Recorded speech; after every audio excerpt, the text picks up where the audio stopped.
બાળમિત્રો, સત્સંગ દીક્ષા અધ્યયનના આ ક્લાસમાં આપ સર્વેનું સ્વાગત છે. આજના ક્લાસમાં આપણે શ્લોક નંબર 167 અને શ્લોક નંબર 168નો અભ્યાસ કરવાના છીએ. સૌ પ્રથમ શ્લોક નંબર 167ની પહેલી કડીનું ગાન અહીંથી કરીશ, તેને ધ્યાનથી તમે સાંભળજો. આચારો વા વિચારો વા તાદૃક કાર્યો ન કરહિ ચેત. ફરીવાર, આચારો વા વિચારો વા તાદૃક કાર્યો ન કરહિ ચેત. આ કડીના છૂટા છૂટા શબ્દો જોઈએ.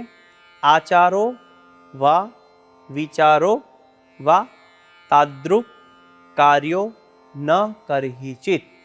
બધા જ શબ્દો છૂટા છૂટા છે, સંધિવાળા કોઈ શબ્દો નથી, એટલે સરળતાથી ગાઈ શકાય તેમ છે.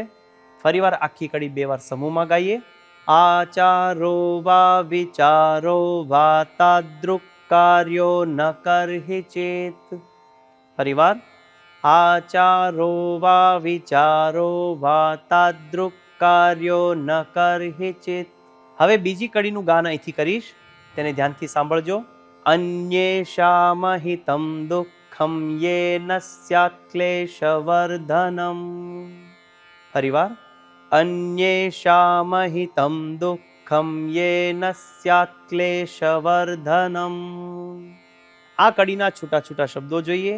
અન્યેષામ અહિતમ દુઃખમ યેન સ્યાત્ ક્લેશવર્ધનમ. છેલ્લો શબ્દ છે ક્લેશવર્ધનમ. આ શબ્દમાં 2 શબ્દ છૂટા છૂટા છે. ક્લેશવર્ધનમ એટલે કે ક્લેશ વધે. તો આખી કડી સમૂહમાં 2 વાર ગાઈએ. અન્યેષામ હિતમ દુઃખમ યેન સ્યાત્ ક્લેશવર્ધનમ.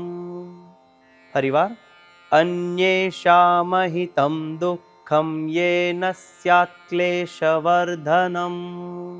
આખો શ્લોક સમૂહમાં 2 વાર ગાઈશું. આચારો વા વિચારો વા તાદૃક કાર્યો ન કરહિ ચેત. અન્યેષામ હિતમ દુઃખમ યેન સ્યાત્ ક્લેશવર્ધનમ.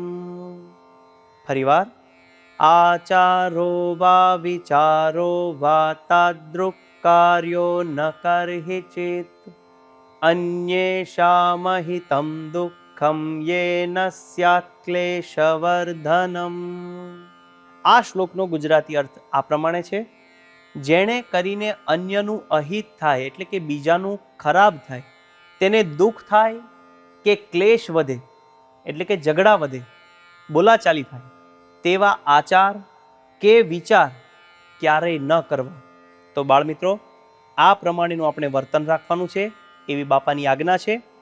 તો શ્લોક નંબર 167નું આ પ્રમાણે ગાન કરીને મુખપાઠ કરીએ. હવે આપણે જઈએ છીએ શ્લોક નંબર 168 પર. પહેલી કડીનું અહીંથી હું ગાન કરીશ, બરાબર તેને ધ્યાનથી સાંભળજો. સુહૃદ ભાવેન ભક્તાનામ શુભ ગુણ ગણાન સ્મરેત. ફરીવાર, સુહૃદ ભાવેન ભક્તાનામ શુભ ગુણ ગણાન સ્મરેત. આ કડીના છૂટા છૂટા શબ્દો જોઈએ. સુહૃદ ભાવેન ભક્તાનામ શુભ ગુણ ગણાન સ્મરેત. વચ્ચે એક શબ્દ છે શુભ ગુણ ગણાન.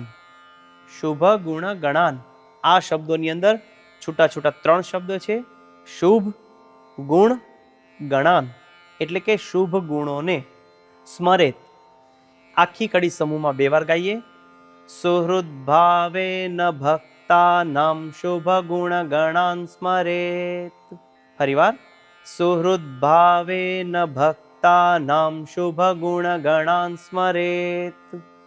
હવે આ શ્લોકની બીજી કડીનું ગાન અહીંથી કરીશ, ધ્યાનથી સાંભળજો. ન ગ્રાહ્યો વગુણસ્તેષાં દ્રોહ કાર્યો ન સર્વથા. ફરીવાર, ન ગ્રાહ્યો વગુણસ્તેષાં દ્રોહ કાર્યો ન સર્વથા. આ કડીના છૂટા છૂટા શબ્દો જોઈએ. ન ગ્રાહ્યો વગુણસ્તેષાં. ગ્રાહ્યો વગુણસ્તેષાં દ્રોહ કાર્યો ન સર્વથા. આગળનો શબ્દ છે ગ્રાહ્યો વગુણસ્તેષાં. ગ્રાહ્યો વગુણસ્તેષાં આ શબ્દનો ઉચ્ચારણ આ પ્રમાણે કરીએ, ગ્રાહ્યોવ ગુણસ્તેષામ. આ શબ્દની અંદર છૂટા છૂટા 3 શબ્દ છે. ગ્રાહ્ય, અવગુણ, તેષામ, એટલે કે તેમનો અવગુણ ન લેવાની વાત કરી છે. આખી કડી સમૂહમાં 2 વાર ગાઈએ. ન ગ્રાહ્યો વગુણસ્તેષામ દ્રોહ કાર્યો ન સર્વથા. ફરીવાર. ન ગ્રાહ્યો વગુણસ્તેષામ દ્રોહ કાર્યો ન સર્વથા. હવે આખો શ્લોક સમૂહમાં 2 વાર ગાઈશું. સુહૃદ ભાવેન ભક્તાનામ શુભ ગુણ ગણાન સ્મરેત. ન ગ્રાહ્યો વગુણસ્તેષામ દ્રોહ કાર્યો ન સર્વથા. ફરીવાર.